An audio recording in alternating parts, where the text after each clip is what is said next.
আসসালামু আলাইকুম রহমতুল্লাহ। আশা করি অনেক ভালো আছো প্রিয় শিক্ষার্থীরা। আজকে আমি এসএসসি গণিত বইয়ের চতুর্থ অধ্যায় সূচক ও লগারিদম, এক্সপোনেন্টস অ্যান্ড লগারিদম, এটা নিয়ে আমরা আলোচনা করব। অর্থাৎ এই অধ্যায়ের যত কাজ আছে, অনুশীলনীর যত অঙ্ক আছে, সব অঙ্ক সমাধান করব। তো আমরা এই অধ্যায়টা নিয়ে হচ্ছে একটু বেসিক কিছু সূত্র আমাদের জানার দরকার আছে।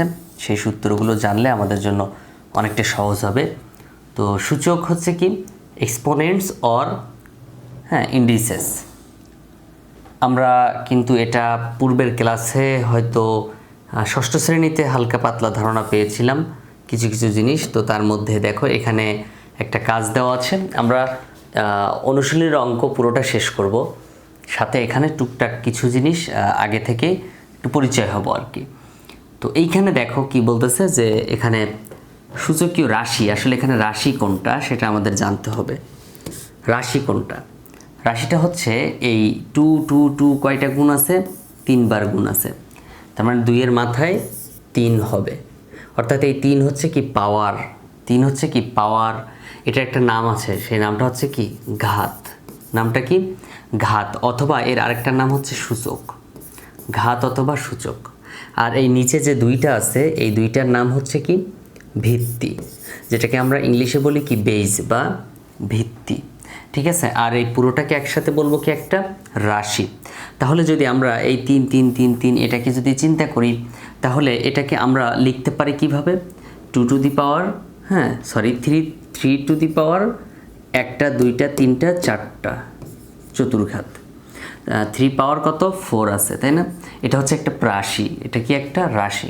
আর এখানে দেখো তাহলে ভিত্তি হচ্ছে 3, আর পাওয়ার যেটা বলি আমরা ঘাত বা সূচক, সেটা হচ্ছে 4। সেটা কত? 4। তারপর দেখো এ আছে এখানে অনেকগুলো, 3টা এ আছে। তো আমরা এটা 3টা এ কে কীভাবে লিখবো? এ এর মাথায় 3 দিব। তাহলে এখানে ভিত্তি হচ্ছে এ আর ঘাত বা সূচক হচ্ছে 3।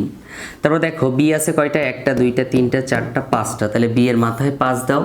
এখানে বি হচ্ছে কি ভিত্তি, বি হচ্ছে ভিত্তি, আর 5 হচ্ছে কি ঘাত বা সূচক। এটা হচ্ছে আমাদের বেসিক কিছু নাম।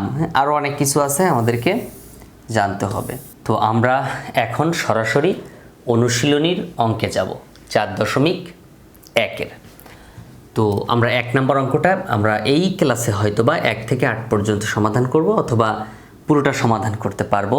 আমরা দেখি যতদূর সম্ভব হয় সমাধান করা। যদি এই ক্লাসে আমরা সমাধান করি পুরোটা তাহলে তো ভালো, আর না হলে পরবর্তী পার্টে আমরা পুরোটা শেষ করব ইনশাল্লাহ। তো তোমার এই মুহূর্তে যে কাজ করতে হবে, তোমার কাজ কি? তোমার কাজ হচ্ছে তোমরা যারা এখন আমার চ্যানেলে মানে একবার প্রথম সাবস্ক্রাইব করোনি আমার চ্যানেলটি, তারা দয়া করে আমার চ্যানেলটা সাবস্ক্রাইব করে ফেলো। আর যদি তুমি সাবস্ক্রাইব করে থাকো তাহলে তোমাকে অসংখ্য ধন্যবাদ। আর যে কাজটা করবে সেইটা হচ্ছে তোমরা যারা ম্যাথ নিয়ে খুব টেনশনে আছো যে স্যার আমি ম্যাথ কিছুই বুঝি না, ম্যাথ পাস করার মতো সক্ষমতা আমার নাই, মানে একদম তুমি জিরো গণিতে, তাহলে তুমি ভর্তি হতে পারো। ঠিক আছে? আমি গণিতের জন্য 1000 টাকা নিয়ে থাকি। 1000 টাকার একটা কোর্স করাই। এটা হচ্ছে তোমার 6 মাসের মেয়াদ। 6 মাসের মধ্যে তোমার বই আমি শেষ করে দিব। এই গণিত বইটা পুরোটা শেষ হয়ে যাবে 6 মাসের মধ্যে। এরপরে যদি তোমার আরও দরকার হয়, তুমি ভালো লাগলে ক্লাস করে যদি ভালো লাগে যায়, তাহলে তো তুমি অবশ্যই আবার ভর্তি হবে। এটা আমি বিশ্বাস করি যে আমি যদি তোমাকে ভালো সার্ভিস দিতে পারি তাহলে তুমি আবার ভর্তি হবে। সো 6 মাসে তুমি 1000 টাকা দিবে, এই প্রথমে দিয়েই ভর্তি হতে হবে। আর তুমি ক্লাস করবে নিয়মিত। ক্লাস করলে আশা রাখি তুমি গণিতে অনেক ভালো কিছু করতে পারবে। তো আমরা চলো সরাসরি সমাধানে যাই। দেখো আমাদের এই অঙ্কটা সমাধান করব। তো তোমরা যে কাজটা করবা, একটা পেজ রাখবা, যে পেজের মধ্যে আমি যখন যে সূত্রগুলো আসবে সেই সূত্রগুলো লিখে দিলে সাথে সাথে তুমি একটু সূত্রগুলো নোট করে রেখে দিবে, অথবা তোমার বইয়ের মধ্যে তুমি নোট করে রাখবে। জাস্ট এই যে অধ্যায় 4.1 অনুশীলনী, এই পেজটা আছে না, এই পেজের বিভিন্ন জায়গায় যে ফাঁকা জায়গা দেখতে পাচ্ছ না, বিভিন্ন জায়গায় ফাঁকা জায়গা আছে না, এই ফাঁকা জায়গাগুলো তুমি ব্যবহার করবে সূত্র লিখে লিখে। তাহলে এই অধ্যায়ের অঙ্ক করার সময় কোন সূত্র কখন দরকার হবে সেটা তোমার আর চিন্তা করতে হবে না। ওকে, তাহলে এখন দেখো আমরা চাইলে কিছু সূত্র একটু বেসিক ক্লিয়ার করে নিতে পারি। সেই সূত্রটা যদি আমরা সূত্র সম্পর্কে একটু ধারণা নিয়ে নেই তাহলে কিন্তু অনেক ভালোই হয়। দেখো, তো এই হচ্ছে সূচকের যে অধ্যায় 4.1 সেটা যে সূত্রগুলো দরকার হয় সেই সূত্রগুলো এখানে আমি লিখেছি, তো তুমি একটু নোট করে নাও, তোমার ওই পেজের মধ্যে 4.1 লেখা যে পেজটা অঙ্কের ওই পেজের মধ্যে একটু লিখে নাও। যেমন এখানে a⁴m আছে ইন্টু a⁴n আছে। হ্যাঁ, এর হচ্ছে তোমার ঘাত কত, সূচক কত, m, এর ঘাত হচ্ছে m। একটু খেয়াল করো, এ এর ঘাত, হ্যাঁ দেখো এ এর ঘাত কত, m আছে। হ্যাঁ, সাথে আবার এ এর ঘাত কত, n আছে। তো এটাকে আমরা কিভাবে লিখতে পারি?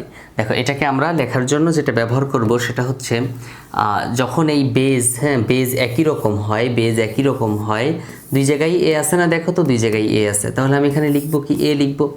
আর এই ঘাত বা পাওয়ার যেটা বলি, ঘাত বা সূচক, হ্যাঁ সূচক, এই প্রথমটা সূচক কত, m, আর দ্বিতীয়টা সূচক কত, n, তাহলে আমি এখানে লিখব কত, m প্লাস n। এখন কথা হচ্ছে এইটা হলো নিয়ম, যে যদি কখনো গুণ দেখতে পাও, এখানে গুণ, হ্যাঁ এই পুরো অংশটা আর এই পুরো অংশটা মাঝখানে কি আছে, গুণ আছে, যদি এরকম দেখতে পাও তাহলে পাওয়ার বা হচ্ছে তোমার ঘাত যেটা আছে, এই যে ঘাত পাওয়ার যোগ করে দিতে হবে। তাহলে এখন আমি যদি একটা এক্সাম্পল দেই, তুমি আরও ক্লিয়ার হবে।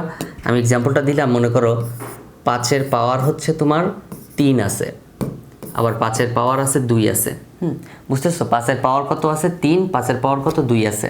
5 হচ্ছে এখানে ভিত্তি, আর 3 হচ্ছে কত, 3-এর নাম কি, ঘাত বা সূচক বা পাওয়ার যেটাই বলি আমরা। এখানেও 5, ঠিক সেমভাবে 5 হচ্ছে ভিত্তি বা বেজ, আর 2 হচ্ছে ঘাত বা সূচক, হ্যাঁ ওর নাম। তো আমরা এই 5 এই দুটো 5 থেকে আমরা লিখব কত, 5। তারপর দেখো এর ঘাত কত, 3, এর ঘাত কত, 2, তাহলে ঘাত দুটো এখন আমি যোগ করে দিব। তো কেন যোগ করলাম বলো তো, এই যে গুণ আছে দেখে, হ্যাঁ গুণ আছে দেখে। তাহলে এখন 5 পাওয়ার কত, 3 আর 2 কত, 5, 5-এর পাওয়ার কত, 5। তো এটা 5 বার গুণ হবে, 5 গুণ 5 গুণ 5, এভাবে আর কি 5 বার গুণ করতে হয়, 5 বার গুণ করতে হয়, তাহলে উত্তর বের হবে। ওকে, এটা হচ্ছিল 1 নাম্বার, যেটা 1 নাম্বার। এবার চলো আমরা 2 নাম্বারে যাই। দেখো 2 নাম্বারটা কেমন হয়, 2 নাম্বারটা একটু খেয়াল করো।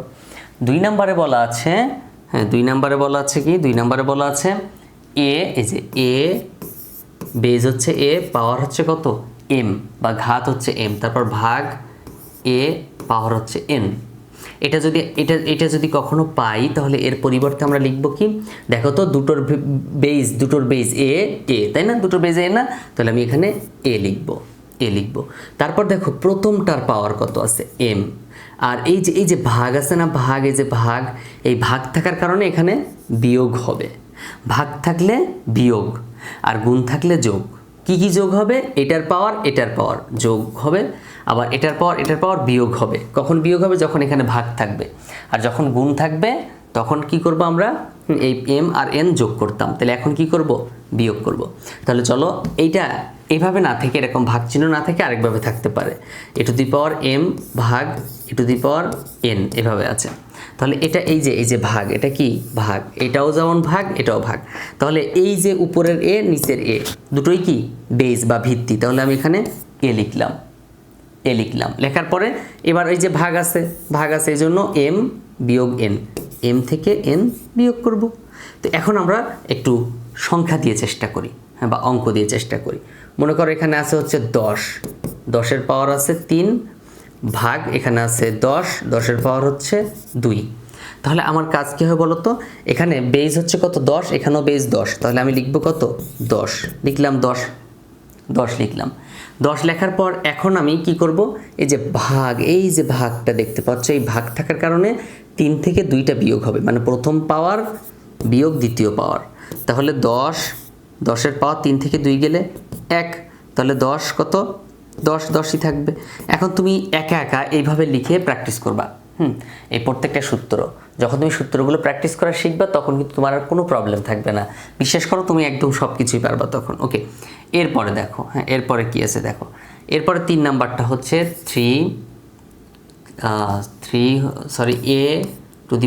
a⁻m, হ্যাঁ ব্র্যাকেট, তারপর n সমান a⁻m n। মানে ব্যাপারটা হচ্ছে এই যে পাওয়ার, এটাও পাওয়ার, দুটো পাওয়ার কিন্তু গুণ অবস্থায় আছে। তো আমি এটাকে ছাড়াই লিখতে পারি কি, m আর n ব্র্যাকেটটা খালি বাদ দিয়ে mn লিখে দিলাম। এখন যদি থাকে সংখ্যা, যদি থাকে 5-এর উপরে 2 আছে, হ্যাঁ 5-এর উপর 2 আছে, ব্র্যাকেটে এখানে 3 আছে। তার মানে কি বলতো, এটা কি হবে, এই যে বেস যে 5 আছে না, বেস যে 5 আছে 5 লিখবা, বেসের জায়গায় 5 লিখবা, লিখে এই যে দেখবা 2 আর এই যে 3 আর 2 গুণ করো, 3 2 কত 6, কারণ এটা গুণ অবস্থায় আছে, হ্যাঁ, এটা এখানে বোঝাচ্ছিল 3 নাম্বারটা। ওকে, তারপর 3-এর পরে দেখো 4 নাম্বারটা, তুমি কিন্তু প্র্যাকটিস করবা, এগুলো প্র্যাকটিস করে কমেন্টে লিখবা আসলে কি তুমি নিছিলে আর কি হয়েছে। ওকে, এখন দেখো এ টু দি পাওয়ার কি আছে, এ টু দি পাওয়ার কি আছে, এন আছে, এ টু দি পাওয়ার এন আছে। তো এটাকে আমরা লিখতে পারি কিভাবে, এ টু দি পাওয়ার এনকে আমরা লিখতে পারি 1 divided A to the power minus N, 1 divided A to the power minus N. যদি এমন হয় আবার মনে করো 5-এর পাওয়ার আছে কত, 5-এর পাওয়ার আছে 2 আছে, 5-এর পাওয়ার 2 আছে, তো এটাকে আমরা কিভাবে লিখতে পারি, এই যে 5-এর পাওয়ার 2 আছে, তাহলে এভাবে লিখব, এই যে 5 নিচে 5ই থাকবে, 2টা খালি -2 হয়ে যাবে, 2টা মাইনাস, হ্যাঁ ইনভার্স -2 হয়ে যাবে, আর উপরে আধ্যাত্মিক মানের একটা 1 চলে আসবে, হ্যাঁ 1 চলে আসবে, ক্লিয়ার, 1 চলে আসবে। ওকে, এটার আরও ব্যাখ্যা আরও দেখাবো, এটার আরও কাজ দেখাবো। এখন দেখো 5 নাম্বারটা A to the power A B into N আছে, power A B into N আছে। তো এটাকে আমরা কি করতে পারি, এই এনটা, এন তুমি কার, এন হচ্ছে এ বি দুজনের, তাহলে দুজনের মাথায় তুমি লিখতে পারবা, হ্যাঁ দুজনের মাথায় লিখতে পারবা, এই এনটা দুজনেরই হবে যেহেতু ব্র্যাকেট দেওয়া আছে।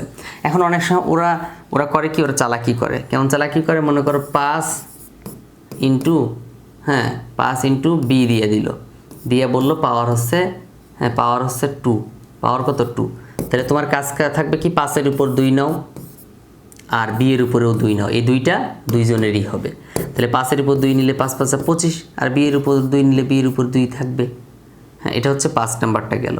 এখন চলো 6 নাম্বারটা বলছে কি এ ডিভাইডেড বি পাওয়ার এন আছে, তার মানে কি ওই যে গুণের সময় এ বি গুণের সময় এনটা যেমন দুজনেরই যায়, এ এর মাথায় বি এর মাথায়, এ এর মাথায় এন, আবার বি এর মাথায় এন, সেমভাবে উপরের এ এর মাথায় এন, নিচের বি এর মাথায় এন, এগুলো খুবই বেসিক, তুমি এগুলো বাসায় প্র্যাকটিস করবে। হ্যাঁ মনে করো 3 আছে 2 আছে, 3 আছে 2 আছে, মাথায় আছে কত 5, তাহলে কি করব, 3-এর মাথায় 5 নাও, 2-এর মাথায় 5 নাও, 5টা দুইজনেরই মাথায় ভাগ হয়ে যাবে। তারপর দেখো এরপর কি হতে পারে, 7 নাম্বারটা দেখো, 7 নাম্বারটা A to the power M ভাগ এন, এটা লেখার নিয়ম হচ্ছে, এটাকে আমরা যদি একটু ভাঙি, এ এমটা আমি নিচে নামাই দিচ্ছি, দিয়ে 1 ডিভাইডেড এন, মানে এই এম কিন্তু উপরেরটার সাথে, হ্যাঁ এই এম আমি এখানে লিখছি না, তো এম এক কি এম, এটাও যা এটাও তাই, হ্যাঁ এটাও যা এটাও তাই, যেমন আমি যদি বলি এক্স ইন্টু 1/x, এই এক্স কিন্তু উপরে, মানে এক্স ভাগ এক্স। আবার যদি বলো যে স্যার 5 ইন্টু 2/x ইন্টু, তাহলে এই 5টা উপরে, অর্থাৎ 5 গুণ 2 আর নিচে হচ্ছে এক্স, হ্যাঁ এটা মনে রাখবা। তাহলে এখানে এমটারে আমি নামাই দিছি, 1/n হয়েছে, আর এই 1/n মানে কি, এই যে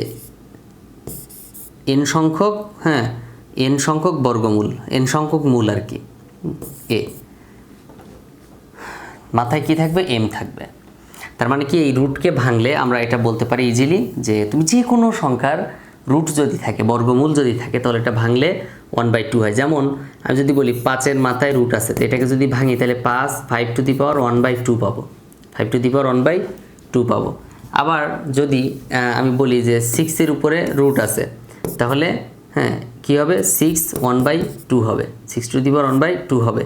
এখন যদি এখানে 3√5 দিত, তার মানে এখানে 3টা, হ্যাঁ 3 মূল, কত মূল, 3 মূল, কাছের 5-এর 3 মূল, 5-এর 3 মূল বলতে পারো। আবার বলতে পারো কি, এখানে হচ্ছে তোমার কিউবিক যেটাকে বলে, হ্যাঁ তো কিউবিক মূল যেটাকে বলে, কি বলে, কিউবিক মূল বলা হয়। সো এই বর্গমূল যেটা, হ্যাঁ যেটা 2 থাকে ওটা বর্গমূল, নর্মালি এটা বর্গই বোঝায়, হ্যাঁ যেমন √7, তাই এটাকে আমরা ভেঙে কি লিখবো, 7-এর মাথায় 1/2, তার মানে কি বর্গই তো বোঝাচ্ছে, তাই না, স্কোয়ার আছে বর্গ বোঝাচ্ছে। ওকে, তাহলে এটা লেখার সময় লিখবো কি, 5-এর মাথায় 1/3 দেবো, 5-এর মাথায় 1/3 দেবো, 3-র জায়গায় যদি 5 থাকে 5-এর মাথায় 1/5 হবে। তারপর এখানে যদি 7 থাকে, 7√5 থাকে, তাহলে 5-এর মাথায় 1/7 হবে। এভাবে একটু চিন্তা ভাবনা করে নিজে নিজে কিছু মান বসিয়ে সেগুলো সমাধান করতে হবে। ওকে, তারপর দেখো এ টু দি পাওয়ার ইনভার্স 1 আছে। তো এটা লেখার সময় আমরা কীভাবে লিখব? এটা লেখার সময় লিখব 1 ডিভাইডেড এ টু দি পাওয়ার 1 লিখব, 1 ডিভাইডেড এ টু দি পাওয়ার 1 লিখব। এখন বি এর মাথায় ইনভার্স 5 দিছে, তাহলে কীভাবে লিখব?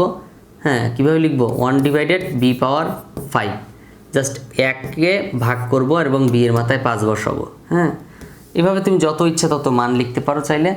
কারো পাওয়ার যদি শূন্য হয় তাহলে সেটা 1 হবে, ঘাত শূন্য হলে বা সূচক শূন্য হলে সেটার ফলাফল 1 হয়। মনে করি এখানে 1 লক্ষ আছে, কি আছে? 1 লক্ষ আছে। তো এই 1 লক্ষ যদি থাকে, মাথায় একটা শূন্য থাকে, লাভ নেই, কত হবে? 1 হবে। মাথায় রাখবে, এটা 1 হবে। তারপরে কারো মাথায় যদি 1 থাকে, এর মাথায় 1 আছে, তাহলে ওই পাশে ফলাফল 1 হবে। 5 এর মাথায় 1 আছে, তাহলে ওই পাশে ফলাফল 1 হবে। 6 এর মাথায় 1 আছে, তাহলে ওই পাশে ফলাফল 1 হবে, সমানের পরের অংশে। এই হচ্ছে আমাদের এইখানকার যে সূত্রগুলো দরকার হয় সেগুলো। তো এই সূত্রগুলো পড়লেই মোটামুটি তোমার কাজ হয়ে যাবে। একটু কষ্ট করে সূত্রগুলো লিখে রাখো। দেখো, এখন আমরা সরাসরি অঙ্কে যাব, অঙ্ক করব। তো এখানে বলতেছে কি, 1 নাম্বারটা 7 টু দি পাওয়ার 3। আমরা এখন 1 নং প্রশ্নটি সমাধান করব। তো 1 নাম্বারে যে অঙ্কটি ছিল, দেখো 7, তার সূচক হচ্ছে 3 আছে, 3 আছে, আর 7-এর মাথায় আছে কত? -3 আছে, ইনভার্স 3। এখানে আছে শুধু 3, অর্থাৎ এর সূচক কত হবে বলো তো? এর সূচক বা ঘাত হবে হচ্ছে 1, কারণ এর ঘাত কিছু নাই, তার মানে কত হবে? 1 হবে। আর এখানে 3 ইনভার্স কত আছে? 4 আছে। এখন এটা যদি আমরা ক্যালকুলেশন করি তাহলে কি হবে? দেখো, আমরা এখানে যে কাজটা করতে পারি সেটা হচ্ছে, উপরে যেহেতু 7 আছে, মিল আছে, দুটোর বেজ একরকম না, দুটোর বেজ দেখো একই রকম আছে, 7 আছে, 7 আছে। তাহলে এখন আমরা কি করতে পারি? একটা 7 লিখতে পারি এখানে, দুটো বেজ একই রকম, এখানেও 7, এখানেও 7, লিখলাম 7। এবার আমরা শিখেছিলাম একটু আগে যে এখানে যদি গুণ থাকে, মানে দুজনের মাঝখানে যদি গুণ থাকে, দুটো রাশির মাঝখানে যদি গুণ থাকে, এই যে এই রাশি এবং এই রাশি মাঝখানে যদি গুণ থাকে, তাহলে পাওয়ার যোগ করতে হয়। তাহলে প্রথম পাওয়ার কত আছে? 3 আছে, যোগ পরের পাওয়ার হচ্ছে -3 আছে। তো মাইনাসটা 3 সাথেই থাকবে, মাইনাসটা 3 সাথেই থাকবে, এটা ওর ব্যক্তিগত মাইনাস। কিন্তু সূত্র অনুযায়ী এখানে কি হবে? প্লাস হবে। সূত্র অনুযায়ী এখানে প্লাস হবে। তারপরে যাও নিচের দিকে একটু খেয়াল করো, এখানেও সেম একই রকমভাবে 3 আছে, 3 আছে, তাহলে আমি একবার 3 লিখব। তারপর প্রথমটা এবং দ্বিতীয়টার যে সূচক বা ঘাত কিংবা পাওয়ার যাই বলো, এই প্রথম পাওয়ারের সাথে পরের পাওয়ারটা যোগ করব। তাহলে প্রথম পাওয়ার লিখলাম, লেখার পরে যোগ দিব, তারপর পরের পাওয়ারটা লিখব। কিন্তু পরের পাওয়ারের সাথে দেখো মাইনাস আছে, একটা মাইনাস। তো পরের পাওয়ারের সাথে যে মাইনাস আছে, মাইনাসের জায়গায় মাইনাসটা থাকবে, মাইনাসের জায়গায় মাইনাসটা থাকবে। ওকে, এখন আমরা কি লিখতে পারি এখানে? আমরা এখানে লিখব, দেখো 7 উপরে যা আছে তাই থাকবে, 3 লিখব, পাওয়ার 3 লিখব, প্লাস মাইনাসে মাইনাস, তারপর আবার 3 আছে। এই কাহিনীটা একটু বুঝো। এই যে ব্র্যাকেট বাদ দিয়ে দিলাম, এই প্লাস আর মাইনাস মিলে কি হবে? মাইনাস হবে, 3-র জায়গায় 3 থাকবে, এই 3। তারপর দেখো এখানে নিচে দেখো 3 আছে, তাই না? 1 প্লাস -4 আছে, তাহলে প্লাস মাইনাসে কি হবে? মাইনাস হবে। আগে 1 লিখো, তারপর প্লাস মাইনাস মিলে মাইনাস লিখো, তারপর 4 লিখো। এরপরে দেখো, এরপরে এইখানে আমরা যেটা করব, উপরে যে 7 ছিল 7ই থাকবে, এখানে 7 ছিল 7 থাকবে। হ্যাঁ, এই যে দাগটা আগে দিয়ে নেব, তাহলে আমাদের সুবিধা হবে। উপরে 7 ছিল 7 লিখব, 3 থেকে 3 গেলে 0 হয়, মানে 3 থেকে 3 গেলে 0 হয়। অনেকে জিনিসটা বোঝে না। ব্যাপার হচ্ছে এই বিয়োগ করলে, হ্যাঁ 3 থেকে 3 বিয়োগ করলে 0 হয়, কিন্তু 3 দিয়ে 3কে ভাগ করলে 1 হয়, এটা মাথায় রাখবা। যোগ বিয়োগ করলে 0 হয়, যোগ বিয়োগ করলে 0 হওয়ার সম্ভাবনা থাকে, আর ভাগ করলে মানে কিছু যদি না হয় তারপরও 1 হয়। একদম কাটাকাটি করলে 1, আর 3 কাটাকাটি করলে 0। এটা ভাগ আছে, ভাগ থাকলে কাটাকাটি করলে 1 হয়, মনে রাখবা। অনেকে এটা গুলাই ফেলে, ভুল করে ফেলে। তো এখানে 3 কাটা গেল, তাহলে কি 0। আর নিচে কত আছে? 3 আছে, 1 - 4, অর্থাৎ এখানে 4-এর আগে মাইনাস আর 1-এর আগে কি প্লাস, তাহলে -3 হবে। মানে 4টা থেকে একটা বাদ দাও, দিলে কত? 3 থাকে। আর এই 4টার আগে মাইনাস, এখানে মাইনাস বসাও। তাহলে এখানে কি? -3 আছে, তাই না? এবার দেখো, এবার আমরা কি করব, এইখানে 3 এর পাওয়ার 0 বলেছিলাম না, যার পাওয়ার 0 থাকবে সেটা কত হয় 1, এটা একটা সূত্র। তো এখানে যদি 1 কোটিও থাকে, মনে করো 10,000 আছে, 10,000-এর আগে মাথায় পাওয়ার আছে, শূন্য আছে, তাহলে এই সূচক শূন্য থাকলেই সেটা পুরোটা ক্যালকুলেশন কত হয় 1 হয়। তো এবার দেখো এই 7-এর পাওয়ার শূন্য আছে, তাহলে এখানে কত হবে 1 হবে। আর নিচে 3-এর পাওয়ার, হ্যাঁ 3-এর পাওয়ার -3 আছে না, তাহলে আমরা শিখেছিলাম n-এর পাওয়ার যদি -1 হয় তাহলে এটা আমরা কি লিখতে পারি 1 ডিভাইডেড n পাওয়ার 1। এখন যদি এখানে 2 হয়, এখানে যদি 2 হয় তাহলে 1 ডিভাইডেড n পাওয়ার 2, এখানে যদি 3 হয় 1 ডিভাইডেড n পাওয়ার 3, মানে শুধু এই পাওয়ারটাই চেঞ্জ হবে আর এখানে মাইনাসটা বাদ যাবে, বিনিময়ে উপরে 1 হবে। তাহলে এখানেও তাই 1 ডিভাইডেড 3 পাওয়ার 3। তারপর আমরা কি করব, উপরে যে 1 আছে 1-এর জায়গায় 1 থাকবে, তারপরে যে 1-এর জায়গায় 1 রাখলাম, জাস্ট 1-এর নিচে দেখো 3-এর পাওয়ার কত আছে 3 আছে, 3 পাওয়ার 3 আছে। তো 3 পাওয়ার 3 মানে হচ্ছে 3 ইন্টু 3 ইন্টু 3, 3 3 9, 3 তারপর 3 নং কত 27, এই 3 3 গুণ করলে 9, আর এর সাথে যদি এই 3 গুণ করি তাহলে কত হয় 27 হয়, অর্থাৎ এখানে কত হবে 27 হবে। এইবার এই কথাটা মনে রাখবা, দেখো এই যে ভাগ আছে এই ভাগের নিচে, হ্যাঁ ভাগের নিচে এখানে 2টা আছে না, 1টা 2টা, এরকম যদি থাকে তাহলে এই 3 নাম্বারটা উপরে উঠে যাবে, মানে 1 2 3, নিচে কিন্তু 2টা থাকতে হবে, তাহলে 3 নাম্বারটা উপরে উঠে যাবে, অর্থাৎ 27 27 হবে। এখন স্যার তাহলে এই 1 কোথায় গেল, 1 নাই, কারণ ওই 1 27-এর নিচে আছে মনে মনে। যদি এখানে আবার এখানে যদি 2 থাকতো, এখানে যদি 2 থাকতো তাহলে আমরা এখানে 27-এর নিচে 2 লিখতাম। তো 1 আছে দেখে আর দেওয়ার প্রয়োজন মনে করলাম না, ঠিক আছে, 1 আছে দেখে দেওয়ার প্রয়োজন মনে করলাম না। ওকে, এরপরে আমরা, এটা হচ্ছে অ্যান্সার, হ্যাঁ এটা হচ্ছে অ্যান্সার। ওকে, তারপর আমরা যাব পরেরটাতে। দেখো 2 নম্বর অঙ্কটাতে অসংখ্য বর্গমূল দেওয়া আছে, ঘনমূল দেওয়া আছে। ঘনমূল মানে হচ্ছে এই যে 3 থাকলে এটাকে আমরা ঘন বলে থাকি, ঘন। তো যদি আমরা শুধু রুট বলি তাহলে সেটা হচ্ছে বর্গমূল, বর্গমূল, হ্যাঁ এটা শুধু বর্গমূল। আর যখন 3 থাকবে তখন সেটাকে বলে ঘনমূল, বা ইংরেজিতে যদি বলি তাহলে কিউবিক রুট, কিউবিক রুট। ওকে, এ ধরনের অঙ্ক যদিও বোর্ড পরীক্ষা কখনোই আসে না, মানে হয়তো এমসিকিউ আসতে পারে কিংবা ক নাম্বারে যদি খুব রেয়ার দিতে পারে, কিন্তু আমাদের 1000 পাওয়ারে সৃজনশীল করতে হবে, এসব অঙ্কের চেয়ে সৃজনশীল বেশি আসে। ওকে, দেখো এখন খেয়াল করো, তো এরকম যদি 7 থাকে, দেখো 7-এর মাথায় স্কোয়ার আছে, 7-এর মাথায় স্কোয়ার থাকবে, কিন্তু এই যে 3 আছে, রুটের মধ্যে 3 আছে, তো আমরা এটা কি করে থাকি, আমরা সচরাচর শুধুমাত্র যদি এখানে রুট 7 থাকতো তাহলে আমি এটাকে ভাঙলে 7-এর মাথায় 1/2 দিতাম, 1/2 দিতাম। কিন্তু যদি এইখানে যদি 5 আছে, মনে করো এখানে 5 আছে, এই রুটের মধ্যে 5 আছে, তখন কি হবে জানো, তখন হচ্ছে 1/2 আর লিখতে পারবো না, তখন 5 লিখতে হবে, তখন কি 7 টু দি পাওয়ার 1/5 লিখতে হবে, 1/5, 3 আর হবে না। তো এরকম সেম এই 2-এর জায়গায় 2 থাকবে, ইন্টু এই যে 1/3 হবে। এই 3 কোথা থেকে আসলো, এই যে এই 3, এই যে 3টা 1/3 হয়ে আসছে, তারপর ইন্টু, তারপর এই যে 7 জায়গায় 7 লেখো। এখন দেখো এখানে আবার যেমন এর 7-এর সাথে এক্সট্রা 2 ছিল, স্কোয়ার ছিল, হ্যাঁ একটা সূচক ছিল, এই 7-এর সাথে সূচক নাই, তো কিছু নাই, তার মানে 1 আছে অবশ্য, তো এটা আমার দরকার না। তাহলে এখানে হবে কি 1/3, এই যে জাস্ট এই রুটের মধ্যে যে 3টা আছে ওরে ভাঙলে হবে 1/3। এই যে নিচে দাগ দাও, দেওয়ার পরে এই 7কে ভাঙলে কি হবে, 7-এর এই রুটের ভিতরে কিন্তু আবার কিছু নাই, ওরে যেমন 3 ছিল ওর 3 ছিল, এর আবার কিছু নাই, তার মানে কি 7-এর মাথায় 1/2, কিছু না থাকলেও 1/2 থাকে, কিছু না থাকলেও 1/2 থাকে। দেন দেখো 7, এই যে 2টা উপরের সাথে গুণ হবে, মাথায় রাখবা সবসময়, মানে যে কোনো মান যদি এরকম মাঝ বরাবর থাকে তাহলে মনে করবে এইটা উপরেরটার সাথে, ওর সম্পর্ক উপরের সাথে, তাহলে এই 2-এর সম্পর্ক উপরের সাথে, 2 1 2, আর নিচে কত আছে 3 আছে, নিচে 3 থাকবে, ইন্টু 7 1/3, তারপর এখানে 7 1/2, বেশ অনেকটা কাজ হয়ে গেল।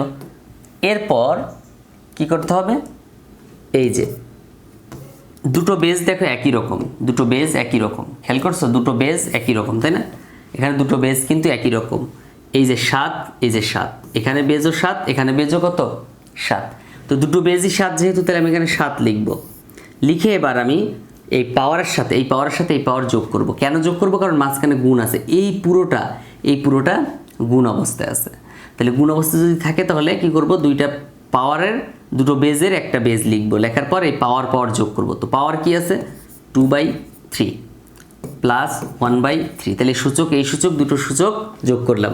আর নিচে তো ওর কিছু নেই যোগ বিয়োগ করার, ও যা আছে তা থাক আপাতত এভাবে। ওকে, তারপর দেখো তারপর কি করব, তারপর আমরা এখানে লসাগু করব। তো আমি আগে দাগটা দিয়ে নেই, 7টা লিখে নেই, এবার আমি লসাগু করব। দেখো 2/3 আর 1/3 দুটোর লসাগু কত হয়? লসাগু কিন্তু 3 হয়। দুটোই একই রকম না? একই রকম থাকলে ওটা লিখে দিলে হয়। এই নিচেরটাকে দ্বারা ভাগ দাও, এই 3কে 3 দ্বারা ভাগ দাও, তাহলে 3/3, তাহলে 3কে 3 দ্বারা ভাগ দিলে 1 হয়, সেই 1 2 এর সাথে গুণ করো, 2 1 কে 2 প্লাস এই যে প্লাস, এই 3কে 3 দ্বারা ভাগ দাও, 3/3, যে উত্তর বের হবে তার সাথে উপরেরটা গুণ দাও, গুণ 1, তাহলে এই যে গুণ 1 দিলাম, মানে এই 3কে 3 দ্বারা ভাগ দিয়েছি 1 হয়েছে, সেই 1 1 এর সাথে গুণ করলে 1 1 1, আর নিচে 7 two the power 1/2, 7 two the power half, ওটা ওভাবে থাকবে। এইবার দেখো 7, এখানে 2 আর 1 যোগ করলে কত হয়? 3 হয়। নিচে কিন্তু 3 আছে, এই লসাগু, এই যে 3, আর এই 2 আর 1 যোগ করে 3 হয়েছে। এখন দেখো এখানে 7 1/2 ওটা থাকবে। এইবার খেয়াল করো 7 3 3 কিন্তু কাটা যায়, বলছিলাম না? ভাগ অবস্থায় থাকলে কাটাকাটি গেলে সেটা কি হয়? ভাগ বা গুণ অবস্থায় থাকলে 1 হয়, কিছু না হইলেও 1 হয়। আবার এখানে দেখো 7 1/2, 7 পাওয়ার 1/2। এখন এই পাশে দেখো, এই পাশে আমরা কি করতে পারি? এই যে ভাগ আছে না, ভাগ, উপরের অংশ নিচের অংশ ভাগ আছে, ভাগ থাকলে আমরা কি করি? বিয়োগ করি। তো দুটো 7-এর একটা 7 লিখলাম, পাওয়ার পাওয়ার বিয়োগ করবো, উপরে আছে 1 আর নিচে আছে 1/2, তাহলে 1 বিয়োগ 1/2। সবসময় মনে রাখবা উপরেরটা থেকে নিচেরটা বাদ দিতে হয়। কি? পাওয়ার, সূচক, ঘাত, উপরেরটা থেকে নিচেরটা বাদ দিতে হয়। বেস যা আছে তাই তো থাকেই। এখন এখানে আবার আমরা লসাগু করব। তো এখানে লসাগু করলে দেখো, এখানে যদি লসাগু করি তাহলে এখানে লসাগু 7-এর মাথায়, এখানে লসাগু এর মাথায় কিছু নেই, মনে মনে 1 আছে, তাহলে এই 2 1-কে 2। এখন এই 2-কে 1 দ্বারা ভাগ দাও, মানে নিচেরটা দ্বারা ভাগ, উপরেরটা দ্বারা গুণ। তো নিচে কত আছে? 1 আছে, তাহলে 2-কে 1 দ্বারা ভাগ দিলে 2ই তো হয়, সেই 2-কে 1 দ্বারা গুণ করো, 2 1-কে 2। মানে তুমি 2-কে না, খালি তুমি যদি পুরো পৃথিবীকে যদি তুমি 1 দ্বারা ভাগ দাও তাহলে কি হবে? পুরো পৃথিবী উত্তর হবে। আমি যদি তোমারও যদি 1 দ্বারা ভাগ দেই তাহলে উত্তর কি হবে? তুমি। ঠিক আছে, তুমি। এরকম যে কোনো সংখ্যাকে 1 দ্বারা ভাগ দিলে ওই সংখ্যাটাই উত্তর হয়। তো এই 2-কে 1 দ্বারা ভাগ দিচ্ছি, তাহলে 2, সেই 2 উপরের 1-এর সাথে গুণ হয়েছে, 2 1-কে 2, এই যে বিয়োগ, এই যে বিয়োগ। আবার দেখো নিচেরটাকে নিচেরটা দ্বারা ভাগ দাও, 2-কে 2 দ্বারা ভাগ দাও, তোমার যদি তুমি দ্বারা ভাগ হও তাহলে কত হবে? 1 হবে। তাহলে 2-কে 2 দ্বারা ভাগ দাও, 1 হবে। হ্যাঁ, তুমি যদি পুরো পৃথিবী দ্বারা ভাগ দাও তাহলে কত হবে? 1 হবে। তো 2-কে 2 দ্বারা ভাগ দিচ্ছি, 1 হয়েছে, সে 1 উপরে 1-এর সাথে গুণ করে 1 1 1, 1 1 1। এবার দেখো, এইবার ওকে, এখন কি করব? এখন এই 7 পাওয়ার 2 থেকে 1 গেলে 1, নিচে আছে কত? 2, তাই না? 2 আছে, তাহলে হাফ আর কি, পাওয়ার কত এখন? হাফ। তো এরকম যদি আমরা কখনো পাই তাহলে আমরা যেমন √7 এটা যদি ভাঙি তাহলে আমরা কি পাই? 7 টু দি পাওয়ার 1/2। তো এইটা যদি পাই তাহলে আমি এটা লিখতে পারবো না? এইটা পাইলে এটা লিখতে পারি, আবার নিচেরটা পাইলে উপরেরটা, তাহলে এখানে √7 হচ্ছে অ্যান্সার, √7 এইখানে আনসার। ওকে, এরপর আমরা চলো পরেরটাতে যাই। ওকে, এইখানে কাজটা কি করা যায়? এখানে আমরা এই যে ইনভার্স 1 আছে না, -1 আছে না পাওয়ার, হ্যাঁ, সূচক বা ঘাত যেটা বলো, এই মাইনাসগুলোকে আমরা কি করতে পারি? আমরা জানি যারই পাওয়ার মাইনাস থাক না কেন, মনে করি n এর পাওয়ার -5 আছে, তাহলে এটা লিখবো কি? 1 ডিভাইডেড, এটা বাধ্যতামূলক দিবাই সব জায়গায়, 1 ডিভাইডেড দিয়া এই nটা লিখবা, মাথায় 5 ছিল 5 লিখবা, কিন্তু মাইনাসটা দিবা না। এখন যদি এরকম হয়তো এখানে 500 ইনভার্স 2 আছে, তাহলে কি করতাম? আগে 500 লিখতাম, লিখে আগে 500 না, আগে আমরা 1 ডিভাইডেড লিখতাম, 1 ডিভাইডেড, সবসময় 1 ভাগ লিখবো, লিখে 500-র মাথায় 2 দিব, 500-র মাথায় 2 দিব। এখন দেখো, এখন কাজ কি? এই যে এখানেও সেম না, তাহলে আগে লিখবো 1 ডিভাইডেড লিখবো, আগে কি করব? 1 ডিভাইডেড বা 1 ভাগ লিখবো, লিখে 2 1 লিখবো, 2 এর পাওয়ার 1 লিখবো, ব্যাস হয়ে গেল। মাইনাসটা খালি বাদ গেছে, আবার প্লাস 1 ডিভাইডেড লিখবো, 5-এর পাওয়ার কি আছে? -1 আছে না, তো মাইনাস বাদ যাবে, শুধু 1ই থাকবে। আর ওই ব্র্যাকেটের বাইরের কাজটা আপাতত করব না আমি এখন, হ্যাঁ, আপাতত আমি এখন করব না। এখন দেখো তাহলে 1 ডিভাইডেড 2 এর পাওয়ার 1 মানে কত 2 যোগ 1 ডিভাইডেড 2 এর 5 এর পাওয়ার 1 মানে কত 5 ইনভার্স 1 আছে পাওয়ার, হ্যাঁ পাওয়ার ইনভার্স 1। এবার দেখো এইবার এখানে আমরা লসাগু করতে পারি। লসাগু কি এই 2 এবং 5 দুটো 2 রকম না? আমরা লসাগু কিভাবে করি? দুটো যদি 2 রকম হয় তাহলে মানে ঠাডায় গুণ করে দেই। তাহলে 5 আর 2 গুণ করলে 5 2 10। এবার দেখো লসাগু হচ্ছে 10, এই 10কে আমরা নিচেরটা দ্বারা ভাগ দিব, 10কে নিচেরটা দ্বারা ভাগ দিব। 10 হচ্ছে লসাগুকে নিচেরটা দ্বারা ভাগ দিব। নিচে কত আছে? 2 আছে, 2 দ্বারা ভাগ দাও, উত্তর কত বের হয়? 5। 5 2 10, মানে 10কে 2 দ্বারা ভাগ দিলে 5 হয়। সেই 5 উপরের 1 এর সাথে গুণ করো, গুণ 1, তাহলে কত হবে? 5 1 5 হবে। প্লাস এটা অনেকে পারে না, এই জন্য দিলাম। 10কে 5 দ্বারা ভাগ দাও, আবার 10 ভাগ 5, মানে যে পাশেই যাব সেই পাশে এই কাজটা করব। তারপর উত্তরে কত? 5 এর নামটা পড়ো, 5 1 5, 5 2 10 2 হয়, 5 2 10 2 হয়। 2কে উপরেরটার সাথে গুণ করো, উপরে কত আছে? 1 আছে, তাহলে 2 এর সাথে 1 গুণ করলে 2 1 2, তাহলে এখানে 2 হয়, 2 হয়। ইনভার্স কত? 1 আছে, ইনভার্স 1 এর জায়গায় 1 থাকবে। এখন দেখো 5 আর 2 যোগ করলে 7, নিচে কত? 10, মাথায় কত? ইনভার্স 1 আছে, ইনভার্স 1। এখন এই পুরোটাই মনে করে একটা লাড্ডু গুড্ডু এ, মনে করে এ ধরে নিলাম, পুরোটাই এ। তা এ যদি হয় তাহলে এর মাথায় যদি ইনভার্স 1 থাকে তাহলে এর মাথায় ইনভার্স 1 আমরা কীভাবে লিখবো? 1 ডিভাইডেড আগে দিব, তাহলে এখানেও সেম 1 আগে ডিভাইডেড দেবো, তারপর কি লিখবো? এই যে এ লিখবো, মাথায় 1 দিব, তাহলে এখানেও সেম 7/10 লিখবো, তারপর মাথায় কি দিব? 1 দিব। যদি এটা দেওয়া লাগে না তারপর দিলাম। ওকে, এবার দেখো 1 ডিভাইডেড 7 10। এইবার একটু আগে বলছিলাম আগের অঙ্কে যে উপরে একটা, এই ভাগের নিচে একটা, 2টা থাকলে এই লাস্টেরটা কি হয়? একদম উপরেরটার সাথে গুণ হয়, লাস্টেরটা উপরের সাথে গুণ হয়, তাহলে 10 উপরেরটার সাথে গুণ হবে, 10 1 10। তাহলে স্যার 7 কি উধাও হয়ে যাবে? না, 7টা নিচে থাকবে, 7-এর জায়গায় 7 থাকবে, এই 10টা উপরে উঠে গেছে, তাহলে এটা হচ্ছে আনসার। এটা কি আনসার? আশা করি তোমরা এটি পারবা। মনোযোগী হও। এইখানে ইনভার্স 1 কিন্তু আছে, পাওয়ার -1 যেটা আছে সেটা কিন্তু 2 এর উপরে না, এর উপর আছে। যদি 2 এর উপরেই থাকতো তাহলে এভাবে থাকতো, ব্র্যাকেট দিয়ে -1 থাকতো। আসলে এখানে ব্র্যাকেট না থাকার কারণে আমরা বুঝে নিচ্ছি যেখানে আছে হচ্ছে 2a ইনভার্স 1, এটা মূলত a এর উপরেই আছে। তাহলে এখানে 2 এর জায়গায় 2 থাকবে, আর এই -1কে যদি ভাঙতে চাই তাহলে কীভাবে লিখবো? আগে 1 ডিভাইডেড দেবো, এর পাওয়ার 1 লিখবো, প্লাস 3-এর জায়গায় 3 থাকবে, আগে 1 ডিভাইডেড লিখবো, তারপরে b এর মাথায় 1 দিব, হ্যাঁ 1 দিব। সবার উপর একটা স্কোয়ার আছে, তার উপর একটা ইনভার্স 1 আছে। এখন দেখো এই 2টা 2 জনের মাঝখানে আছে না? দেখো 2 জনের মাঝখানে আছে, তো ওর সম্পর্ক হচ্ছে উপরেরটার সাথে, অর্থাৎ ও উপরেরটার সাথে গুণ হয়। তাহলে 2 1 কত? 2, আর নিচে এর উপরে স্কোয়ার করলে তো এই হয়, এ হবে, মানে 1 থাকলে এটা ধরা লাগে না। প্লাস এই 3 উপরেরটার সাথে সম্পর্ক, 3 1 3, নিচে কি হতে হবে? b⁴ হবে। এখন দেখো এইখানে এই যে ইনভার্স 1 ছিল না, ইনভার্স 1টা থাকবে, তারপর যেটা করব, তারপর এখানে আমরা লসাগু করব। এই যে 1 এখানে দেওয়া লাগে না, দুঃখিত, এই 1টা দেওয়া লাগে না, হ্যাঁ শুধু দিলাম, 1টা দেওয়া লাগে না, না দিলেই হয়। এবার এখানে দেখো লসাগু করব, তো লসাগু করতে গেলে নিচের 2টা কি একরকম নাকি আলাদা বলো তো?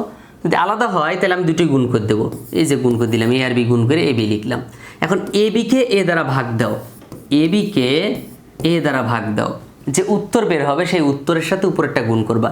তো এ কাটা যায়, তাহলে উত্তর কত? বি, সেই বিকে 2 এর সাথে গুণ করো, তাহলে কি হবে? 2b হবে। প্লাস আবার সেমভাবে তুমি এ বিকে বি দ্বারা ভাগ দাও, তাহলে কাটা যাবে কি? বি, তাহলে থাকে কি? এ, সেই এ উপরেরটার সাথে গুণ করো, তাহলে 3a। এবার দেখো ইনভার্স 1 আছে, তাই না? পাওয়ার কি আছে? -1 আছে। তো এরকম মাইনাস থাকলে আমি কি বলছিলাম? মাইনাস থাকলে আগে 1 ডিভাইডেড লিখবো, লেখার পরে এই ভিতরে যা আছে সব লিখে দিব, 2b + 3a, নিচে হচ্ছে ab। ওকে, ab। এখন ওই যে পূর্বের কমন ডায়লগ 1 2 3টা আছে, তো 3টার মধ্যে এই নিচের দাগের মধ্যেই কি 2টা আছে কিনা সেটা দেখব। তো দেখলাম যে দুটোই আছে, তাহলে কি হবে? এই যে লাস্টেরটা উপরেরটার সাথে গুণ হবে, তো ab উপরের 1 এর সাথে গুণ করলে ab 1 কে ab, আর নিচে কিন্তু 2b + 3a থাকে, এটা হচ্ছে অ্যান্সার। এটা কি অ্যান্সার?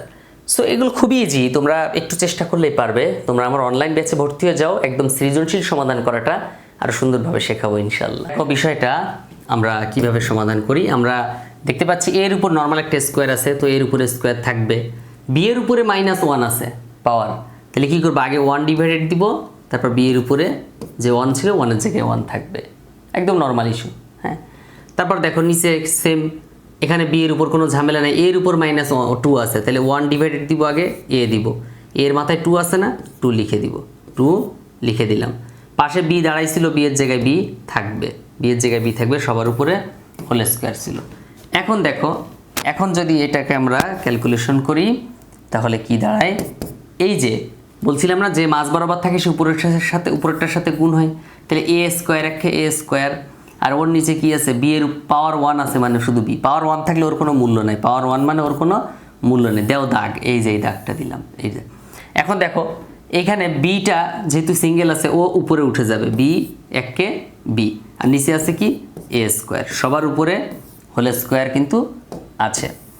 এবার দেখো, এইবার এই উপরের অংশটা এ স্কোয়ার ডিভাইডেড বি, এই যে ভাগটা গুণ বানাই দাও, ভাগটা গুণ বানাই দাও, বিনিময়ে নিচেরটা উপরে যাবে, উপরেরটা নিচে হবে, এই ভাগটা গুণ বানাইলে এই কাজটা হয়, এটা উপরে যাবে আর বিটা নিচে নামবে, এটা উপরে যাবে এবং বিটা নিচে নামবে, জাস্ট এ উপরে তুলে দিছি, মাথায় স্কোয়ার ছিল স্কোয়ার থাকবে, হ্যাঁ স্কোয়ার ছিল স্কোয়ার থাকবে। দেখো কাটাকাটি উপরে নিচে কাটাকাটি করা যায় কিনা, গেলে তো ভালো, আর না গেলে কি করতে হবে, এ আর এ গুণ করো, কি হবে, A4 হবে, এ আর এ গুণ করলে 2 2 4, 2 আর 2 যোগ করলে 4 হয়, এ লিখলাম, 2 আর 2 যোগ করলে 4 হয়, আবার বি লিখলাম, বি এর মাথায় 1 আছে, বি এর মাথায় 1 আছে, তাহলে কি হবে, 2 হবে, মানে বি স্কোয়ার হবে, তাই না? বুঝছো জিনিসটা? এই সূচকের তো সূত্র, এ আর এ গুণ অবস্থায় আছে না, মাথায় কি আছে, 2 2 আছে, তো 2 আর 2 যোগ 4, বি আর বি গুণ অবস্থায় আছে না, মাথায় কি আছে, 1 1 আছে, তাহলে 2, মাথার উপরে কি আছে, ওই যে স্কোয়ার আছে, স্কোয়ারের জায়গায় স্কোয়ার থাকবে। তারপর দেখো স্কোয়ার তুমি কার, উপরে নিচে সবার, তাহলে উপরে এ ছিল, মাথার উপর 4 ছিল, 4 2 8, ও কিন্তু আবার গুণ অবস্থায় আছে 4-এর সাথে, কি গুণ অবস্থায় আছে। আবার বি দেখো লিখলাম, বি 2 এর সাথে 2 গুণ অবস্থায় আছে, 2 2 4, 2টা সবার সাথে গুণ হবে, তাহলে এটা হচ্ছে কি আনসার, 5 নম্বরের আনসার এটা, হ্যাঁ 5-এর আনসার। এরপর আমরা যাব কততে, 6-এ যাব, ঠিক আছে 6-এ যাব। ইম্পর্টেন্ট অঙ্ক, দেখো বোঝার অনেক কিছু আছে, আমরা রুটের জায়গায় রুট রেখে দিচ্ছি আপাতত। এই যে ইনভার্স 1 আছে, এইটার কাহিনীটা আগে সমাধান করি, এক্স পাওয়ার 1 থাকবে, ওয়াইটা কিন্তু মাঝ বরাবর যেখানে আছে ওখানেই থাকবে, তারপর আবার রুট করো, রুট ওয়াই 1 ডিভাইডেড ওয়াই পাওয়ার 1 আছে, 1 ডিভাইডেড ওয়াইয়ের পাওয়ার 1 আছে, আর জেড মাঝখানে পাশে ছিল, পাশে বসে থাকবে, ওই পাশে দেখো 1 ডিভাইডেড জেডের পাওয়ার 1ই থাকবে, পাশে এক্স গুণ অবস্থায় আছে, এক্স গুণ অবস্থায় আছে। এখন দেখো, এখন কাজটা কি, এই ওয়াই 1-এর সাথে গুণ করলে ওয়াই এককে ওয়াই হয়, ওয়াই এককে ওয়াই হয়, আর এক্সের মাথায় যে 1 আছে, এক্সের মাথায় 1 এক্সের জায়গায় থাকবে, রুট দিলাম। তারপর দেখো এই জেড এককে জেড, আর নিচে কি আছে, ওয়াইয়ের উপর 1 পাওয়ার, মানে কি ওয়াই তো বোঝায়, ওয়াই বোঝায়, তারপর আবার রুট দাও, এক্স 1-এর সাথে এক্স এককে এক্স, তারপর জেডের পাওয়ার 1 ছিল, জেড এককে ওই জেডই থাকবে, জেডই থাকবে। এখন এই বারবার রুট না লিখে আমি একবারে রুট লিখে দিতে চাচ্ছি, একবারে রুট লিখে দিব, তাহলে রুট একবারে লিখে দাও, ওয়াই ডিভাইডেড এক্স, এখানে মাঝখানে গুণ ছিল, তারপর জেড ডিভাইডেড ওয়াই, মাঝখানে গুণ ছিল, এক্স ডিভাইডেড জেড, নর্মালি। এখন তুমি কাটাকাটি করে দাও, এই জেডের সাথে জেড কাটো, ওয়াইয়ের সাথে ওয়াই কাটো, এক্সের সাথে এক্স কাটো, তাহলে রুট কত হয়, কিছুই থাকে না, বললাম না কাটাকাটি করে কিছু না থাকে মানে কত, 1। কোন সময়, গুণের ক্ষেত্রে, গুণ এবং ভাগের ক্ষেত্রে কাটাকাটি করলে, হ্যাঁ। তাহলে এখন দেখো তো, রুট 1-কে রুট করলে কি 1 হয়, তাহলে এটাই কি অ্যান্সার, এটাই কি অ্যান্সার। তো আমরা 6 পর্যন্ত শেষ করলাম, 7 এবং 8টা একটু বড় আছে, সো নেক্সট ক্লাসে, নেক্সট পার্টে আমরা 7 এবং 8 আলোচনা করবো ইনশাল্লাহ। সো অবশ্যই পুরো ক্লাস দেখবে, একদম যতগুলো ভিডিও এই অধ্যায়ে থাকবে সব সমাধান করে দেবো ইনশাল্লাহ, সৃজনশীল সহ। সো পুরো ক্লাসটা দেখার জন্য ধন্যবাদ, পরবর্তী ক্লাসে দেখা হবে। যারা কোর্সে ভর্তি হতে চাও স্ক্রিনে দেওয়া নাম্বারে যোগাযোগ করে ফেলো। আসসালামু আলাইকুম।